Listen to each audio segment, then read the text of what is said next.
تمام دیکھنے اور سننے والوں کو پیار بھرا سلام۔ ابن سیاد کون تھا؟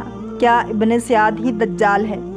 کیا مدینہ میں رہنے والا ابن سیاد ہی اصل دجال تھا؟ یہ وہ سوال ہے جس کے جواب تو بہت ہیں اور کوئی بھی اس کی حقیقت پوری طرح بیان نہیں کر پایا۔ ابن سیاد کا اصل نام صاف تھا اور بعض حضرات نے عبداللہ کہا ہے۔ وہ ایک یہودی تھا جو مدینہ کا باشندہ تھا۔ وہ جادوگری کا زبردست ماہر تھا اور اس وجہ سے اس کی شخصیت بڑی پراسرار بن کر رہ گئی تھی۔ اسلام اور مسلمانوں کے تعلق سے اس کی حقیقت کو مختصر طور پر یوں ظاہر کیا جا سکتا ہے کہ وہ ایک بڑا فتنہ تھا جس میں مسلمانوں کو مبتلا کر کے ان کا امتحان لیا گیا تھا۔ اس کے حالات بہت مختلف تھے اور اس بنا پر صحابہ کرام کے درمیان بھی اس کی حیثیت کے معاملے میں اختلاف تھا۔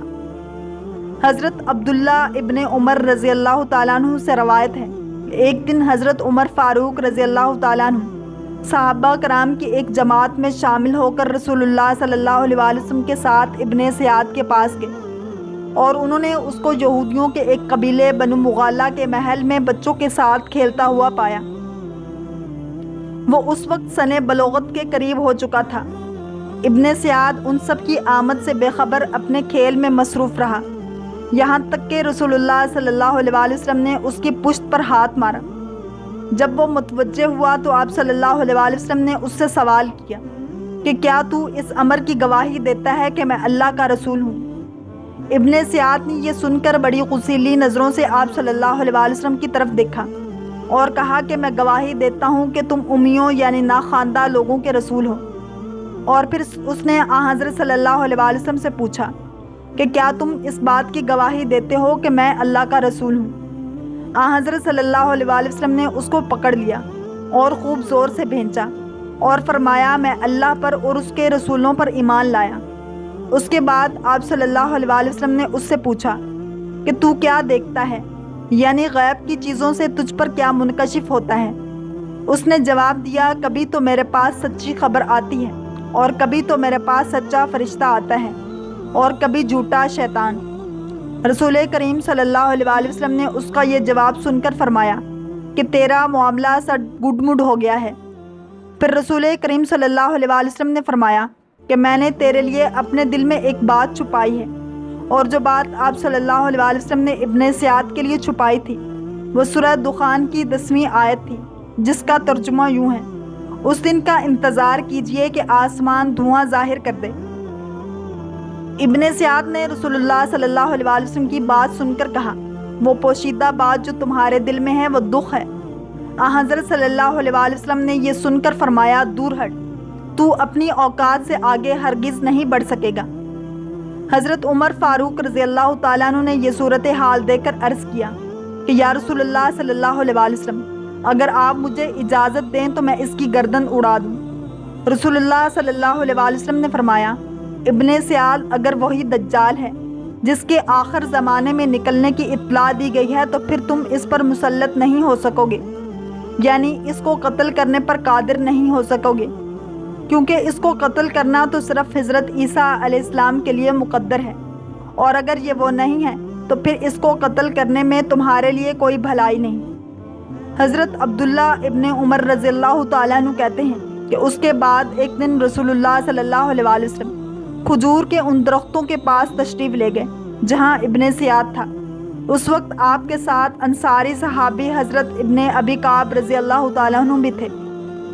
مندرجہ بالا حدیث جس میں ابن سیاد کے بعض حالات اور نبی کریم صلی اللہ علیہ وسلم کا اس سے امتحان میں ڈالنا مذکور ہے، جس سے یہ ثابت ہوتا ہے کہ نبی کریم صلی اللہ علیہ وسلم ابن سیاد کے معاملے میں توقف اختیار کیے ہوئے تھے، کیونکہ ان کی طرف یہ وحی نہیں کی گئی تھی کہ وہ دجال اکبر ہے، اور صحابہ میں اکثر کا خیال تھا کہ ابن سیاد ہی دجال ہے، اور عمر بن خطاب نبی کریم صلی اللہ علیہ وسلم اور صحابہ کی موجودگی میں حلفاً کہا کرتے تھے کہ وہ دجال ہے، تو نبی کریم صلی اللہ علیہ وسلم نے اس کا انکار نہیں کیا۔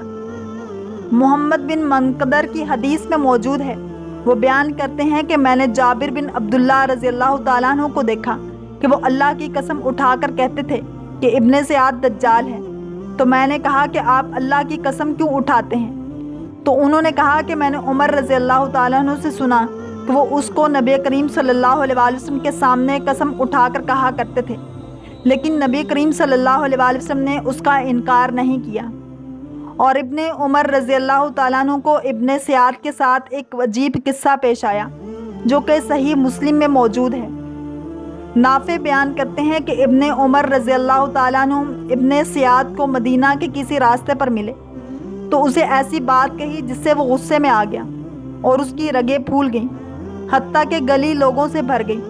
تو ابن عمر رضی اللہ تعالیٰ عنہ حضرت حفصہ رضی اللہ تعالیٰ عنہ کے پاس گئے تو انہیں یہ خبر پہنچ چکی تھی، تو وہ کہنے لگی اللہ تجھ پر رحم کرے، ابن سیاد سے تو کیا چاہتا ہے؟ کیا تجھے اس کا علم نہیں کہ نبی کریم صلی اللہ علیہ وآلہ وسلم نے فرمایا ہے کہ غصہ اس کی بنا پر نکلے گا جو اسے غصہ دلائے گا؟ تو اس کے باوجود ابن سیاد جب بڑا ہوا تو اس نے اپنے دفاع کی کوشش کی اور اس کا انکار کرنے لگا کہ وہ دجال ہے، اور اس تہمت سے اسے تنگی محسوس ہونے لگی کہ وہ دجال ہے، اور اس میں وہ دلیل یہ لیتا تھا کہ یہ نبی کریم صلی اللہ علیہ وآلہ وسلم نے جو دجال کی صفات بتائی ہیں وہ اس میں نہیں پائی جاتی۔ اور ابو سعید خضری رضی اللہ تعالیٰ عنہ کی حدیث میں ہے کہ وہ بیان کرتے ہیں کہ ہم حج یا عمرے کے لیے نکلے تو ہمارے ساتھ ابن سیاد بھی تھا۔ تو ابو سعید کہتے ہیں کہ ہم نے ایک جگہ پڑاؤ کیا تو سب لوگ بکھر گئے، تو میں اور باقی رہے، تو مجھے اس سے اس وجہ کی بنا پر جو کچھ اس کے متعلق کہا جاتا تھا بہت زیادہ وحشت ہونے لگی۔ ابو سعید کہتے ہیں کہ اس نے اپنا سامان لا کر میرے سامان کے ساتھ رکھ دیا، تو میں نے کہا گرمی بہت سخت ہے، اگر تو اس درخت کے نیچے رکھ دیتا۔ ابو سعید کہتے ہیں کہ اس نے ایسا ہی کیا۔ ابو سعید کہتے ہیں کہ ہمارے سامنے ایک بکری لائی گئی، تو وہ ایک بڑا پیالہ لایا اور کہنے لگا اے ابو سعید پیو۔ میں نے کہا کہ گرمی بہت سخت ہے اور دودھ گرم ہے، میں تو صرف اس کے ہاتھ سے لے کر پینا اور پکڑنا ناپسند کرتا تھا۔ تو وہ کہنے لگا اے ابو سعید لوگ جو کچھ مجھے کہتے ہیں اس کی بنا پر میں نے یہ ارادہ کیا ہے کہ رسی لے کر درخت کے ساتھ باندھوں اور اس سے لٹک کر پھانسی لے لوں۔ اے ابو سعید کون ہے جس پر رسول اللہ صلی اللہ علیہ وآلہ وسلم کی حدیث پوشیدہ ہو؟ اے انصار کی جماعت تم پر تو پوشیدہ نہیں، کیا آپ رسول اللہ صلی اللہ علیہ وآلہ وسلم کی حدیث کو زیادہ نہیں جانتے؟ کیا رسول اللہ صلی اللہ علیہ وآلہ وسلم نے یہ نہیں فرمایا کہ وہ کافر ہوگا اور میں مسلمان ہوں؟ کیا رسول اللہ صلی اللہ علیہ وآلہ وسلم نے یہ نہیں فرمایا تھا کہ اس بانجھ اور اس کی کوئی اولاد نہیں ہوگی اور میں تو اپنا بیٹا مدینہ چھوڑ کر آ رہا ہوں؟ کیا رسول اللہ صلی اللہ علیہ وآلہ وسلم نے یہ نہیں فرمایا کہ وہ مکہ اور مدینہ میں داخل نہیں ہوگا اور میں مدینہ سے آ رہا ہوں اور مکے کا ارادہ ہے؟ ابو سعید رضی اللہ تعالیٰ عنہ کہتے ہیں کہ قریب تھا کہ میں اسے معذور سمجھتا، پھر وہ کہنے لگا اللہ کی قسم میں اسے جانتا ہوں اور اس کی پیدائش کو بھی، اور وہ اس وقت کہاں ہے اس کا بھی مجھے علم ہے۔ ابو سعید کہتے ہیں کہ میں نے کہا کہ ساری عمر تیری تباہی ہو۔ اور ایک روایت میں ہے کہ ابن سیاد نے کہا اللہ کی قسم مجھے یہ علم ہے کہ وہ اس وقت کہاں ہے، اور اس کے ماں اور باپ کو بھی جانتا ہوں، اور اسے یہ کہا گیا تجھے یہ پسند ہے کہ وہ آدمی تو ہی ہو؟ تو وہ کہنے لگا اگر مجھ پر یہ پیش کیا گیا تو میں ناپسند نہیں کروں گا۔ ابن سیاد کے متعلق جو کچھ آیا ہے وہ علماء پر غلط ملت اور اس کے معاملے میں انہیں اشکال ہے۔ کچھ تو کہتے ہیں کہ وہ دجال ہے اور کچھ کہتے ہیں کہ وہ دجال نہیں، اور ہر ایک فریق کے پاس دلیل ہے، تو ان کے اقوال آپس میں بہت مختلف ہیں۔ اور ابن حجر رحمۃ اللہ علیہ نے ان اقوال کے درمیان جمع کرنے کی کوشش کی ہے۔ ان کا کہنا ہے کہ تمیم داری رضی اللہ تعالیٰ عنہ والی حدیث میں جو کچھ ہے اور یہ کہ ابن سیاد ہی دجال ہے کے درمیان جمع اس طرح ہے کہ تمیم داری رضی اللہ تعالیٰ عنہ نے جسے دیکھا ہے بائنہ دجال تو وہی ہے، اور ابن سیاد شیطان ہے جو کہ دجال کی شکل میں اس مدت کے درمیان ظاہر ہوا، یہاں تک کہ وہ اصبہان کی طرف جا نکلا اور وہاں اپنے قرین کے ساتھ جا چھپا، یہاں تک کہ اللہ تعالیٰ وہ وقت لے آئے جس میں اس کا خروج ہوگا۔ واللہ تعالی عالم ورسولہ عالم۔ اگر آپ کو یہ ویڈیو پسند آئی ہے تو لائک، شیئر اور سبسکرائب کرنا مت بھولیے تاکہ ایسے ہی اسلام کے انفارمیٹیو ویڈیوز آپ تک پہنچتی رہیں۔